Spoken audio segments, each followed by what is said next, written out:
ওইভাবে এক্সপোজ করে আমার মান ইজ্জত নষ্ট, আমি কিন্তু এই দেশে থাকবো না, এই চাকরি করবো না। আরে ভাই আবিদ আলীকে বাঁচানোর আমার ইন্টেনশন থাকলে পারে, আমি তো সিআইডি, আমার অনেক বন্ধু বান্ধব আছে, অনেক লোকজন আছে। জানেন যে সাংবাদিক আছে, আপনি পারবেন না, তখন আপনি না ভাই আমি পারবো না কেন? আবিদ আলী ক্যাডার বানাইছে, এত লোকের তারা বিসিএস ক্যাডার বানাইছে, শুধু আপনাকেই ফোন আপনি এখানে ভুল করতে, সে আমাকে ফোন দেয় না, তার স্ত্রী ফোন দিয়েছে আমাকে। সে তো গ্রেফতার হয়ে গেছে হ্যাঁ, already, তার স্ত্রী আমাকে ফোন দিলে আমি তখন ইনস্ট্যান্ট আবিদ আলীর মোবাইলে ফোন দিছি, মাইন্ড ইট। ফিরে যেতে হবে আবেদের ব্যাংক অ্যাকাউন্টের বিশ্লেষণে। আবেদ আলীর অ্যাকাউন্টে যে সবসময় অর্থ এসেছে তেমনটা নয়, আবেদও কাউকে কাউকে অর্থ পাঠিয়েছেন। এমনই এক ব্যক্তির নাম জাকারিয়া রহমান। ছেলের নামে খোলা সিয়াম ট্রেডার্সের ব্যাংক এশিয়ার একটি অ্যাকাউন্ট থেকে জাকারিয়ার ব্র্যাক ব্যাংকের অ্যাকাউন্টে 10 লাখ টাকা পাঠান আবেদ আলী। ওই অ্যাকাউন্টের সূত্র ধরে জাকারিয়া রহমানের পরিচয় নিশ্চিত হয়েছে আমরা। তিনি একজন পুলিশ কর্মকর্তা। আবেদ আলীর সঙ্গে পুলিশ কর্মকর্তা জাকারিয়ার যোগসূত্র মেলাতে গিয়ে আরও নানা তথ্য এসেছে আমাদের সামনে, সেসব আপনাদের জানাবো। মুখোমুখি হব জাকারিয়া রহমানেরও। আমরা আগেই দেখিয়েছি কিভাবে আবেদ আলীর ডিজিটাল কমিউনিকেশন থেকে তার সিন্ডিকেট সদস্যদের সম্পর্কে ধারণা পাওয়া গেছে। এবার দেখা দরকার পুলিশ কর্মকর্তা জাকারিয়া রহমানের সঙ্গেও তার এমন কোনো যোগাযোগ রয়েছে কিনা। 2023 সালের 16 এবং 18 জুলাই জাকারিয়া রহমানের হোয়াটসঅ্যাপে পিএসসির 2টি পরীক্ষার নিয়োগ বিজ্ঞপ্তি পাঠান আবেদ আলী। জাকারিয়া তখন জানতে চান পরীক্ষা দিতে হবে নাকি। আবেদ জানান হ্যাঁ। এরপর একই বছরের 12 আগস্ট আবেদ আলী এক পুলিশ কর্মকর্তার বদলি আবেদনের কপি পাঠান জাকারিয়াকে। ওই দিনই আবেদকে নিজের অ্যাকাউন্ট নাম্বার পাঠান জাকারিয়া। আবেদ সেখানে 10 লাখ টাকা জমা করেন এবং তার কনফার্মেশন মেসেজের স্ক্রিনশট পাঠান। আবেদ স্বীকার করেছেন অ্যাকাউন্টটি তিনি প্রশ্নফাঁসের অর্থ লেনদেনের জন্যই খুলেছিলেন।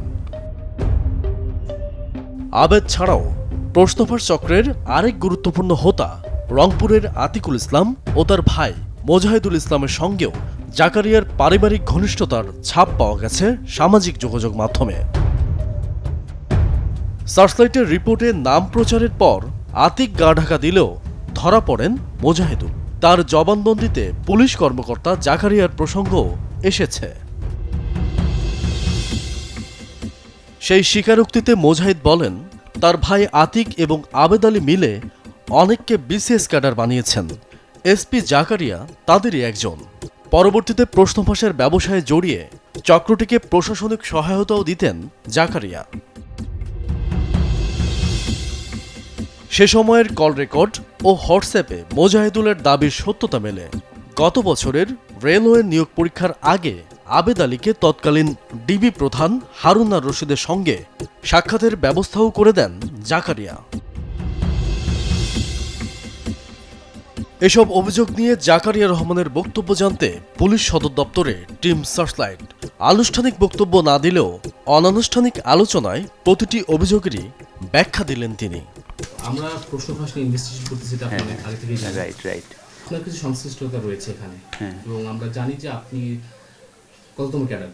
30তম না 30তম ক্যাডার। আপনিও আবিদ আলীর মাধ্যমে প্রশ্ন পেয়ে ক্যাডার হয়েছেন, এবং পরবর্তীতে আবিদ আলীর সাথে আপনি ব্যবসায় জড়িয়ে যান, প্রশ্ন ফাঁসের ব্যবসায়, এবং আবিদ আলীর সাথে আপনার অসংখ্য কমিউনিকেশন রয়েছে, এবং অসংখ্য এবং আবিদ আলী আপনার অ্যাকাউন্টে টাকা জমা দিয়েছে না, আমার মনে পড়ে না। আপনি আবিদ আলীর বাসায় গিয়েছেন, আবিদ আলী আপনার বাসায় এসেছে, এবং প্রশ্নফাঁস চক্রে যারা জড়িত প্রত্যেকের সাথে আপনার খুব সখ্যতা। না, ও আর কাউকে আমি চিনি না, চিনি শুধু আবেদ আলী এবং মুজাহিদ, এই দুজন। আবিদ আলী মেয়ের জন্মদিনে আবিদ আলীর বাসায় আপনি গিয়েছেন, এরকম অসংখ্য। জাহিদুলের সাথে আপনার কি সম্পর্ক? মুজাহিদুলের সঙ্গে আবিদ আলী আমাকে পরিচয় করাই দিয়েছিল। আপনি আতিকুলকে চিনেন কিভাবে? আতিকুল হচ্ছে ওই মুজাহিদের ভাই। আচ্ছা, মুজাহিদের ভাই। আমি ওই যে বললাম না, রংপুরে যখন ছিলাম তখন আবিদ আলী হচ্ছে ওদেরকে আমার কাছে পাঠাইছে। আবিদ আলীকে চিনল কি করে? আমি জানি না। জুবাইরুল ইসলাম ও তার স্ত্রীকে পাঠাইছিলেন চাকরির জন্য? না, আমি জুবাইরুল আমার কাছে বলতেছে যে ভাই আমার তো হয়েছে তো ওই যে নন নন ক্যাডারেরই হয়েছে, তো কি করব বলেন। তাই বলছি যে পিএসসিতে যে জীবন আছে তার সঙ্গে কথা বলো, হয়তো বা কোনো ব্যবস্থা করতে পারে। দ্যাটস ইট, আমি তার নাম্বারটা দিয়েছিলাম শুধু, এরকম কয়জনকে দিয়েছেন? আর কাউকে না। আলোচিত এ ঘটনায় রাজধানীর রমনা থানায় সিআইডি একটি মামলা করে। শুরুতে 17 জন গ্রেপ্তার হলেও রাজনৈতিক পট পরিবর্তনের পর তদন্ত তার গতি হারায়। ফলে চিহ্নিত হয়েও চক্রটির মাস্টারমাইন্ড আতিকুল ইসলাম, মিজানুর রহমান, আল মামুন, মাহবুবুর রহমান দীপুর মতো রাঘব বলরা থেকে গেছেন ধরাছোঁয়ার বাইরে। আচ্ছা আপনি বলেন, সে ফর এক্সাম্পল এই মামলা, আমি তো হাজার মামলাই করি, এই মামলাতে মনে করেন আমার নামে চার্জশিট দিলেন, আপনি সংবাদ প্রচার করলেন, কি হবে? আমার ক্যারিয়ারটা নষ্ট হবে। দ্যাটস ইট, তাই তো? আমাকে কি সাজা দিতে পারবেন? কি বলবো যে ওইভাবে এক্সপোজ করে আমার মান ইজ্জত নষ্ট, আমি কিন্তু এই দেশে থাকবো না, এই চাকরি করবো না। আরে ভাই, আবেদ আলীকে বাঁচানোর আমার ইন্টেনশন থাকলে পারে, আমি তো সিআইডি, আমার অনেক বন্ধু বান্ধব আছে, অনেক লোকজন আছে। জানেন যে সাংবাদিক আছে, আপনি পারবেন না, তখন আপনি না ভাই, আমি পারবো না কেন?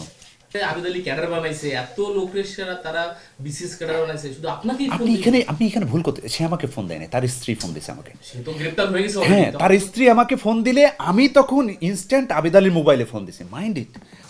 সম্পূর্ণ অনুসন্ধানটি দেখুন সার্চলাইট ইউটিউব চ্যানেলে।